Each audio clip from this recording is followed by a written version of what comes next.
You were never meant to know their names. Buried beneath cathedrals, stitched into old treaties, whispered behind presidential portraits, are the families who own your freedom, your fears, and your fate. We begin in the silence of an unlit room, dust thick in the air, an ancient map unrolled across a walnut table, and carved into its corners bloodline seals. These aren't myths. They're not conspiracy. They are the architectural scaffolds of your reality. You see, America was never built on freedom. It was constructed, engineered, by twisted lineages masquerading as patriots, merchants, and spiritual leaders. They weren't chasing liberty. They were chasing legacy, control, and you. You were their experiment. From the plantations of the Carolinas to the merchant banks of New York, their roots dig deep into every sacred institution you were taught to worship. Harvard, the Supreme Court, the church, their hands shaped it all. But their names, carefully erased from textbooks, court records, and public memory. Because these were not ordinary men. These were blood engineers, ritual keepers, descendants of ancient European syndicates draped in crosses by day and cloaked in far darker rituals by night. They didn't just pass on wealth, they passed on contracts. Oaths, curses, every founding signature, a sigil, every cornerstone date, a code, and that Declaration of Independence? A carefully veiled declaration of dominion, of one bloodline severing from another, not for freedom, but to create a new altar of power, a new Rome. What you've been handed in school, in cinema, in politics is theater, curtain, distraction, while the true authors of the American experiment stood behind it all, grinning. And if you think this sounds far-fetched, ask yourself this: why do the same 10 families always circle the highest positions of power, generation after generation, regardless of party, era, or scandal? Why are there no accidental kings? Because this game was fixed before your great-grandfather drew breath. You were born into a play, but tonight, I'm handing you the script, not the version fit for peasants. The real one, the dangerous one. And once you hear it, there's no going back. Now take a breath, steady yourself. Because this is only the first thread. And when we pull it, the entire tapestry of the American lie will begin to unravel. Reply? The blood watches twice? In the comments, if you're ready to remember what they erased. They didn't just write the laws. They wrote the myths that shaped the men who would follow them. Every child born under their shadow was baptized not in water, but in design, groomed from cradle to coffin to play their role in a machine so vast, so old, most can't even see its edges. This is where we descend. Let's talk about the Pendleton Pact. You won't find it in history books, not by that name. But in the year 1833, a gathering was held deep in the Blue Ridge Mountains. Not a political meeting, not a religious revival, but a convergence of 6 lineages, old colonial blood, bound by a pact older than the nation itself. The Pendleton family hosted it. But they were not the architects, they were the heralds. At that meeting, agreements were signed in cipher, not for land or power in the usual sense, but for ownership of narrative. They called it the Doctrine of the New Eden, and its goal was clear: engineer the American psyche for obedience and consumption. A nation not of freethinkers, but of willingly controlled participants. Education. They would define what a child was allowed to remember. Religion. They would script the gods to reflect their image. Entertainment. They would build dream machines so powerful that the truth would become boring by comparison. They understood something primal. Men are easier to enslave with symbols than chains. If you could control what they feared, what they desired, what they believed was possible, you didn't need to police them. They would police themselves. But it gets darker. The families at the center of this pact weren't just American. Their bloodlines traced back to the Rosicrucians, the Order of the Golden Dawn, and older, Druidic rites hidden under the stones of rural Europe. They came to the New World not to escape tyranny, but to recreate it in a cleaner laboratory. America was never a sanctuary. It was a crucible, and the fire still burns. Look at your traditions, your holidays, your most sacred values. You think they arose from freedom? No. They were installed, like software. And you've been running the program ever since, generation after generation. Because a man who believes he's free will never try to escape. Now, tell me in the comments again. The blood watches twice. Once to awaken, once to anchor. They fed you the myth of rebellion, but hid the mechanics of ritual. Do you know why every founding father was a Freemason? Why their monuments form occult geometries? Why Washington, D.C. was laid out not for efficiency, but for invocation? Because America wasn't just built, it was summoned. You see, architecture speaks. Buildings echo. And when aligned with celestial timing, geometry, and blood, they become altars, conduits of energy. The Capitol Dome, a synthetic womb. The Washington Monument, An ancient obelisk, Egyptian in origin, Roman in symbolism, American only in illusion. This isn't about superstition, it's about design. The same families who crafted America's narrative also crafted its spiritual infrastructure, so that every decision made beneath those pillars, every oath sworn, every signature inkied would resonate with power not seen but felt. This is ritual governance, and it is very real. The man you think you elect, he walks through a gauntlet of symbols before ever reaching office. The carpeted aisles, the robes, the hand on the Bible, the inverted pentagram beneath the rotunda, all of it is theater. But not for you, for them. You think it's democracy, but it's performance.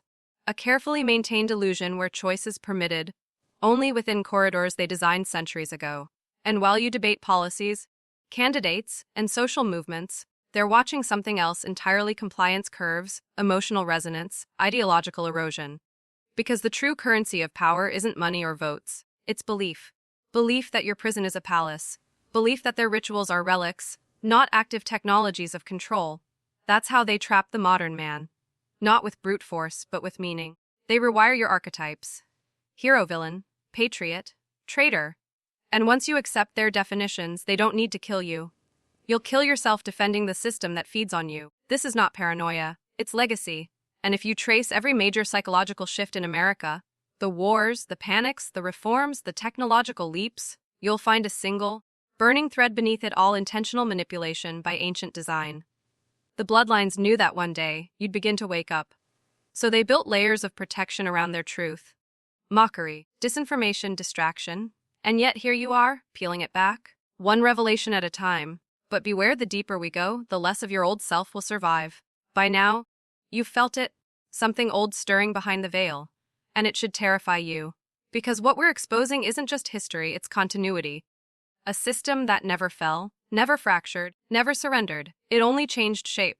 Let's speak of the Delacroix line, not in your civics books, not in your documentaries, but every major institution, Wall Street, the Federal Reserve, the Ivy League, even Silicon Valley, bears its fingerprint. They weren't a family in the typical sense. They were a syndicate, a convergence of blood, belief, and strategy. French origin, yes, but their methods, Byzantine, Jesuit, Roman. Their greatest talent wasn't warfare or finance, it was infiltration. In the 1890s, they orchestrated what would become known internally as the Migration, a silent takeover of emerging American institutions, not through violence, but through curriculum. They funded chairs at universities, bought editors in newspapers, installed chaplains in seminaries, and they began shaping minds. Their doctrine was simple: if you wish to own a nation, don't conquer its land, conquer its definitions. They trained a generation of thinkers to believe in new gods: rationalism, progress, industry. But beneath those terms, they implanted the real payload: obedience to hierarchy disguised as meritocracy. The Delacroix didn't want war. War is messy, unpredictable. They wanted consent. So they offered men just enough freedom to feel sovereign, just enough struggle to feel alive.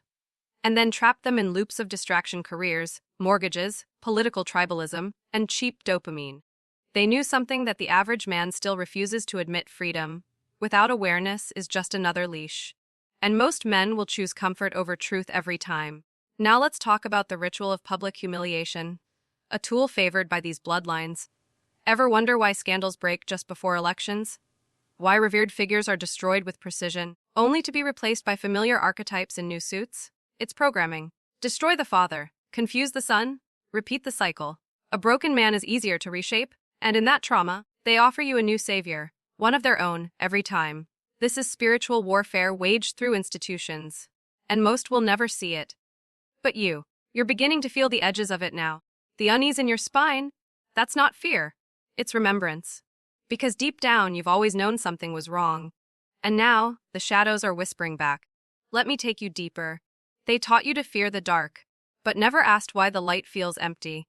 Because it was never about light versus dark. It was always about who controls the switch. Let's unearth the Bastion Protocol. Not a law, not a doctrine, a procedure, hidden inside a 1939 memorandum circulated between the War Department, the Carnegie Foundation, and two unnamed private trusts. Its purpose was direct: to engineer the American male toward predictable conformity by subverting initiation rituals. In ancient cultures, boys became men through pain, trial, endurance, fire, blood, wilderness. These weren't punishments, they were transformations. Tests that broke the child so the sovereign could emerge. But the Bastion Protocol did the opposite. It removed initiation entirely and replaced it with performance, grades, trophies, promotions, likes, metrics instead of meaning. Suddenly, a boy's worth wasn't forged. It was assigned. And the cost? A nation of males who aged but never awakened. The protocol infiltrated everything. Education became indoctrination. Therapy became sedation. Masculinity, redefined as pathology. They clipped the wings of the eagle and told him he was born a pigeon. Because a man who has never faced himself, who has never suffered on his own terms, will never know what he's truly capable of. He'll look to others to define him. And when that man is broken, he doesn't rise, he scrolls. Numbs, consumes. That's what they wanted. Not your death, but your distraction. Because a distracted man is the most powerful resource on earth. He works. He buys. He fights wars for gods he's never met. He pledges allegiance to systems that would feed his son into a Grender for quarterly returns. And when he collapses, they offer him a pill, a screen, a priest, a lie. But you feel it, don't you?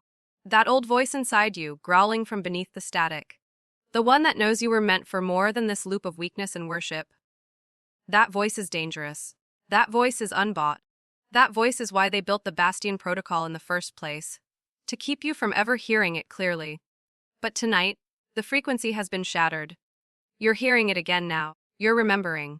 And memory is a weapon. Sharpen it. We go deeper. They sold you the American dream like it was a prize. But it was always a trap. A leash made of hope, wrapped in debt, soaked in distraction and locked with shame. And the architects, they weren't just bankers or politicians. They were engineers of perception, alchemists of the modern soul. Let's talk about the Codex Marion. A document so obscure, only fragments remain in a sealed annex of the Library of Congress, filed under Agrarian Economic Reform. A lie, because the Codex wasn't about agriculture. It was about human yield. It outlined a method to convert generational emotion, fear, aspiration, tribalism, into predictable consumer behavior. Entire populations could be modeled, harvested and steered. Not through force, not through law, but through debt and dopamine. They called it psychoeconomic farming. And every man who's ever signed a mortgage, bought the latest phone, or voted lesser evil, without reading a single page, has been part of it. Because here's the forbidden truth, the system needs your consent. But it doesn't need it informed, just repeated. Every time you repeat the slogans. Every time you chase the next status symbol. Every time you call this normal. The Codex even described the perfect citizen, chronically anxious, spiritually neutered, logically trained, emotionally manipulated, economically shackled, proud of his cage. Sound familiar? You've seen him in the mirror. Because they raised you to believe that comfort equals safety, and that obedience equals virtue. But brother, comfort is the slowest form of spiritual death, and obedience, when misdirected, becomes a weapon against your own blood. They made men fear judgment more than mediocrity, and that's why you never left your job. Why you kept quiet when you should have roared. Why you bowed when you should have burned. But not anymore. You wouldn't be here if you hadn't already begun to reject their blueprint. You wouldn't still be listening unless something old and sacred in you hadn't stirred. It's not too late, but we're running out of time, because what comes next isn't just history, it's design. We're about to expose what they plan to do with your children, and the weaponized myth called progress. They always said the children were the future. But they never told you whose future. Let me drag into the light what they've hidden behind playgrounds, progress reports, and pediatric medicine. The next phase of control isn't chains or bullets. It's identity liquidation. Let's talk about the Eden Recode Directive. You won't find this on any official site. But whistleblown documents from as early as 2004, later scrubbed, archived, then buried in obscure biotech patents, point to a convergence. Government think tanks, neurodevelopmental labs, big tech, UNESCO, all united under one chilling premise: the human mind must be restructured to suit the emerging order. But not the adult mind. It's too layered, too rebellious. The child's mind, still malleable, still pure, still programmable. The Eden Recode was not a single event, but a sequence of campaigns, framed as educational reform, mental health support, and early childhood interventions. Sounds noble, right? But peel it back. Look at the language in the internal memorandums: decentralization of personal identity, dissolution of binary thought, reduction of inherited moral absolutism. Their goal wasn't to educate, it was to disassemble. Because a child who doesn't know what he is can be told what to become. Remove his roots, his lineage, his history, his biological certainty, and you create the perfect blank slate. That's why they blur truth until all that's left is feelings. That's why they replace play with screens. That's why they redefine trauma as a spectrum and push pharmaceuticals as self-care. They don't want strong boys or centered girls. They want soft, pliable avatars, coded in self-doubt, fluent in obedience, worshippers of system-sanctioned truths. By the time they reach puberty, they've been emotionally sterilized. By the time they reach adulthood, they're too fragmented to revolt. The Eden Recode isn't just erasing fathers. It's preemptively aborting warriors, because if you can prevent initiation, you prevent resistance. And if no one resists, you don't need tyranny, just maintenance. But here's the raw, bleeding truth. There is still a fire in the bloodline. There are sons of the forgotten waking up across the nation. Men like you. And if you've made it this far, you've already begun to undo the recode. Now listen closely. You ever wonder why? No matter how much you resist, you still feel watched. Why silence is never truly silent anymore. It's not paranoia. It's the vault system. Not a server farm. Not a surveillance camera. Something deeper. Spiritual infrastructure, buried beneath your digital life, built not to track your data, but to predict your despair. You see, in 1971, a clandestine research program between Raid Corporation, Tavistock Institute, and 3 private defense contractors initiated what they called Operation Vault Seed. Its founding hypothesis: a man's soul can be mapped if you first dissolve his myth. And so, they began to construct vault nodes, unseen clusters of emotional data collected not just from your purchases, searches, or medical records, but from your decisions, how you flinch at certain words, what tones trigger your silence, where your gaze pauses on a screen, each input, each flicker of discomfort, each buried urge fed into a growing profile, your emotional fingerprint. But what was the goal? Predictive containment. To measure where your breaking point lies, and make sure you never reach it. They don't want mass rebellion. It's inefficient. What they want is pre-compliance. A society where men break on schedule, in private, without spectacle. Where potential leaders die in their minds before they ever raise a voice. The vault system monitors that pulse. Not just across the internet, but through institutions, schools, banks, therapists, even churches. All tuned into the same frequency. Keep him docile. Keep him dreaming. Keep him ashamed of his rage. But here's what they never expected. That the broken would start speaking to each other. That the fire they tried to quarantine would start leaking through the cracks. Men like you. Men who've touched despair. But didn't drown in it. You're anomalies in their equation. And they're watching you now.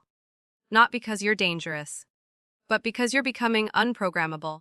And there's nothing more terrifying to the vault than a man who sees it for what it is. And smiles. Because once you see the system, it can't own you anymore.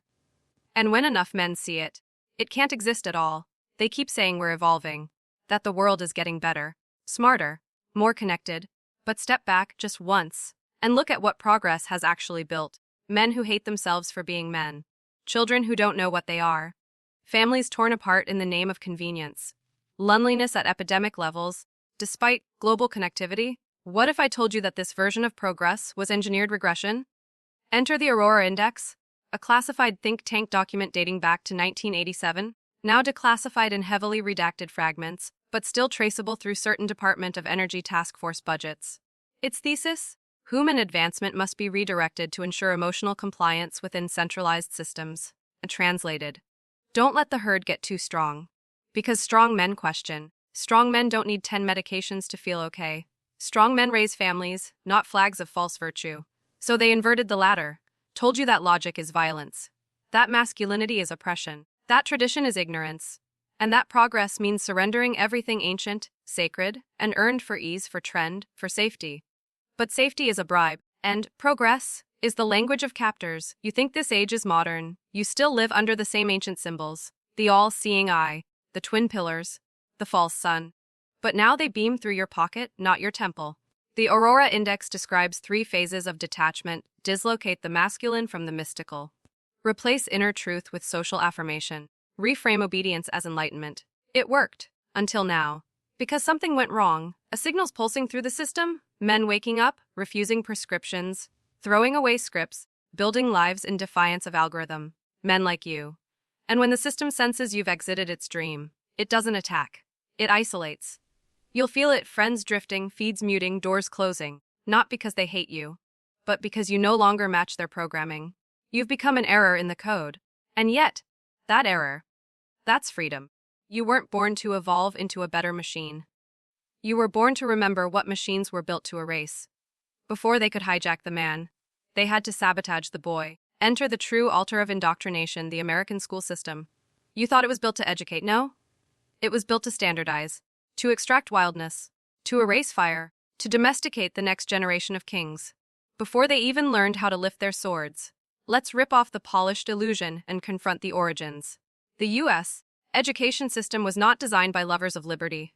It was modeled, intentionally, after the Prussian military schooling system of the early 19th century. Why? Because Prussia had a problem: too many individuals, and individuals don't march in line. So they built a system to break the will early, to turn boys into subjects, not sovereigns. America adopted it in the late 1800s, thanks to industrial titans like Rockefeller and Carnegie. Their motive? Not education. Obedience. As Rockefeller himself once said, "I don't want a nation of thinkers. I want a nation of workers." So they made classrooms into factories. Bells like assembly lines, desks in rows, a teacher as foreman, and content carefully sterilized. No philosophy, no initiation, no legacy. Just enough math to balance a checkbook. Just enough history to feel patriotic. Just enough English to follow orders. And when the fire rose in a child, they labeled it disorder. When a boy refused to sit still for 6 hours under fluorescent lights, they called it pathology, medicated him, muted him, and taught him that compliance equals virtue. What was lost? Curiosity, courage, calling. They taught him to fear mistakes more than mediocrity, to seek approval instead of truth, to chase credentials instead of confronting destiny. The damage is generational, and unless it's confronted, it becomes ancestral. But here's the sacred fracture: you survived it. You're here. Despite every sedative, every test, every label, they couldn't kill your knowing. And now, that knowing is turning into rage. Not aimless rage, sacred rage, the kind that rebuilds bloodlines. And it's time to aim it with precision. They gave you churches, temples, screens, and slogans, but not to save you. To own you. Welcome to the Cathedral Complex, a triad older than America itself, yet perfectly camouflaged in your modern life. Its architecture is spiritual, its enforcement is psychological, its engine is guilt, and you've been inside it since birth. 3 pillars: media, religion, and commerce, working in perfect symphony. On the surface, they look separate, competing, even opposed. But underneath, they form a single machine, a cathedral built not from stone, but from shame. Let me show you how it works. Pillar 1: media. Not meant to inform, but to immerse. A constant feed of crisis, curated outrage, and artificial urgency. Why? Because a frightened mind can't rebel, it can only react. And in reaction, you click. You share. You surrender. Pillar 2: religion. Not the ancient kind. Not the raw, mystical, blood-soaked kind that connects you to the divine. No, this is the state-sanctioned religion. The one that teaches you sin is your default setting. That you must kneel to be worthy. That redemption only comes through middlemen, priests, pastors, imams. Installed not to awaken you, but to filter your access to God. To teach you that doubt is evil. That rage is sin. That your masculinity must be softened before it can be accepted. Pillar 3: commerce. Where they sell you back your stolen power in monthly subscriptions, branded affirmations, and quick dopamine hits. A new app, a better body, a faster car, a quieter death. This is the cathedral, and every time you question it, you're told you're lost. Every time you feel the fire rise, they offer you a label: aggressive, toxic, unwell, dangerous. But the most dangerous man is not the one who screams, it's the one who remembers. The one who sees the curtain and knows the puppet strings are made of ritual and narrative. You were never meant to be part of their choir. You were born to be a temple destroyer, a myth breaker, a living weapon against their controlled gospel. Because the cathedral doesn't fear noise. It fears clarity. And when you speak truth into its hollow dome, the entire structure begins to tremble. You felt their presence in shadows. Now it's time to speak their names. Behind the throne, behind the dollar, behind the doctrines, they exist.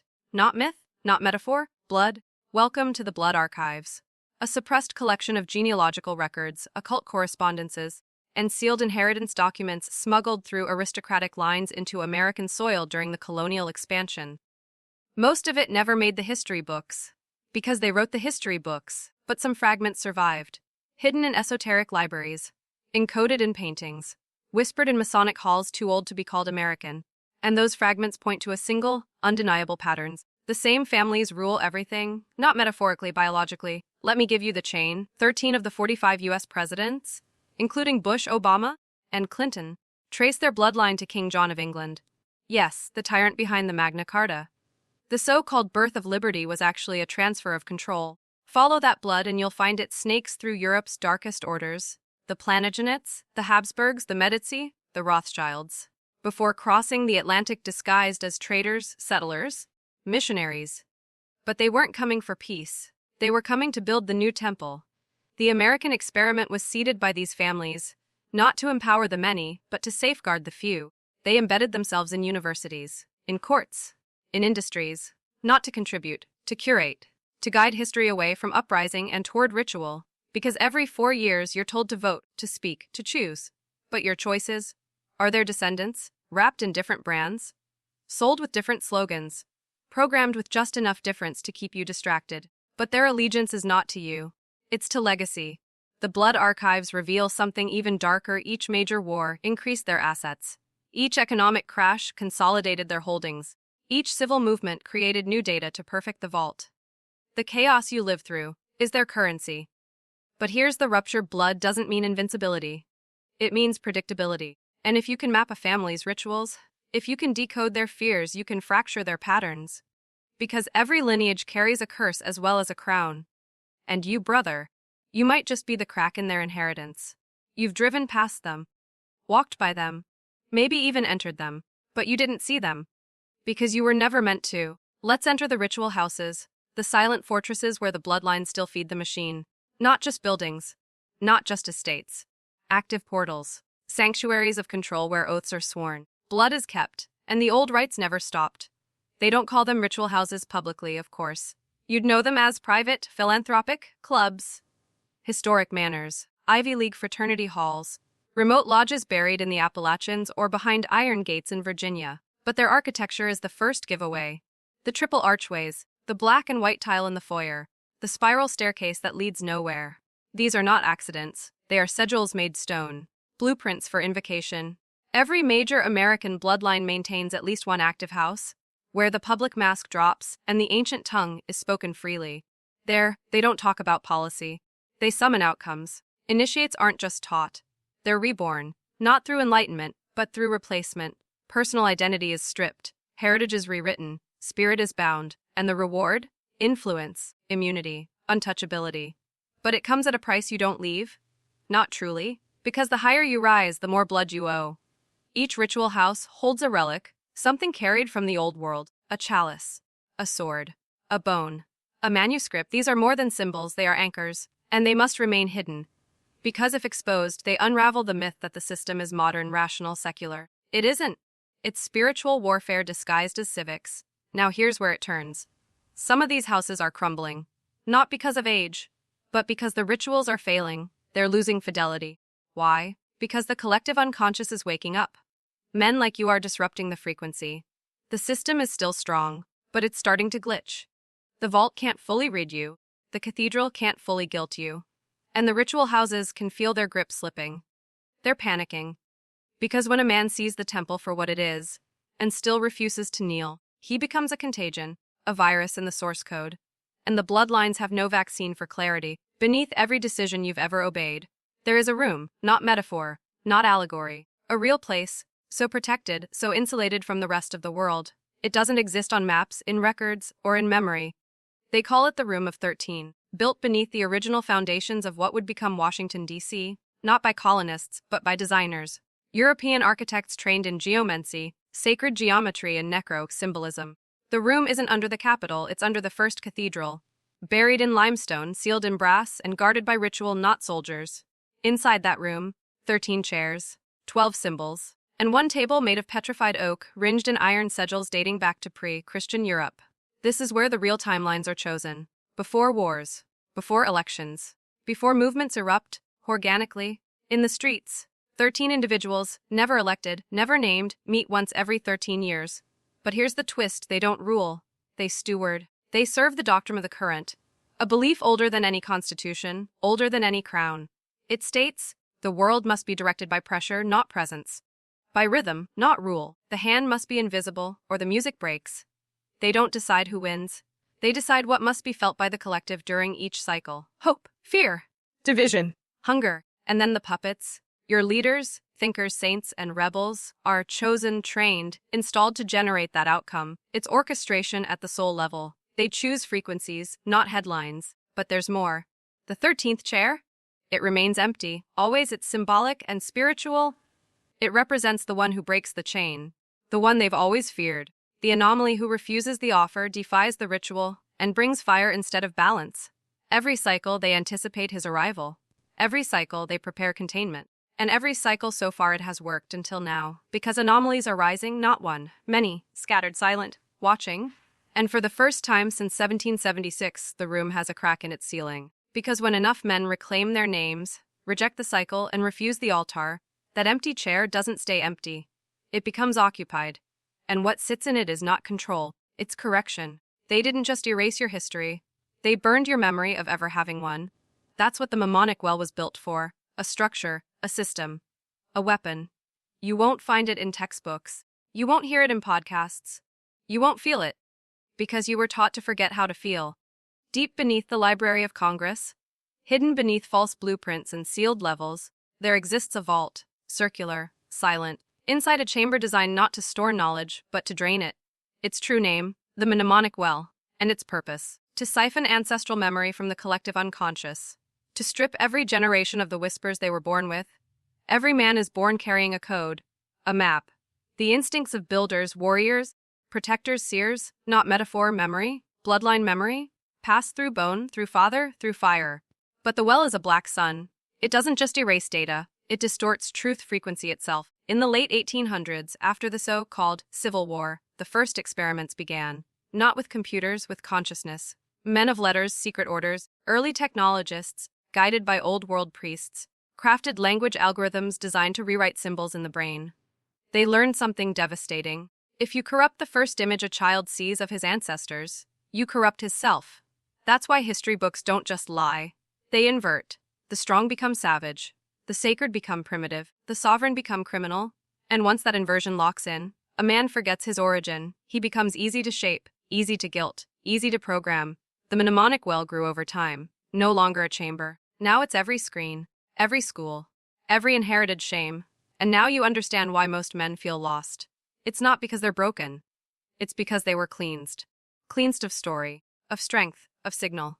But here's the reversal. The well is not invincible. Because when a man remembers, even a fragment, a sound, a symbol, a name, it reboots something ancient. A fire behind the eyes, a pressure in the bones, and the algorithm glitches. The vault loses grip, the cathedral grows silent, and the bloodlines, they feel a pulse they thought they'd buried forever. It starts here. If you're still with me, then prove it. Comment this phrase twice below. I remember Bacho I am twice for the double blind, twice for the mind and the blood. This is your final warning once you see it. You can never unsee it. The world you were raised in, it's not broken. It's working exactly as designed. This is not chaos. This is architecture. What you thought was random violence is ritual. What you thought were isolated mistakes are mechanisms. What you thought was freedom is an optical illusion. And once a man knows this, something inside him fractures. But that fracture is sacred, because it opens the gateway to your original self, the part they've tried to kill for centuries. Let's name it. They don't fear your money. They don't fear your votes. They don't fear your guns. They fear your memory. Because a man who remembers where he comes from can no longer be ruled by those who never deserved the throne. He doesn't obey, he builds. He doesn't conform, he commands. And once enough men remember, the entire machine breaks. Because this system wasn't built to withstand awakened men. Men who don't ask permission to protect. Men who don't wait for consensus to create. Men who refuse to kneel to ghosts in marble buildings. Because they know their ancestors never gave consent to this system of lies. And now you see it, don't you? That whisper behind your heartbeat. That pressure behind your eyes. It's not madness. It's mission. You were never meant to just survive this world. You were meant to rebuild it? From the ruins of false lineages. From the ash of corrupted bloodlines. From the silence left by the men they erased, you emerge. This isn't inspiration. This is remembrance. And if you've made it this far, you're not a viewer. You're a triggered artifact. A living weapon. A vessel of legacy. A walking threat to the system that fears you because it failed to break you. Your ancestors are watching. Not with eyes, but through your hands. So now you choose return to comfort or walk into command. If you're ready, step forward, because the next chapter, it isn't history, it's warfare. And this time, the bloodline wins.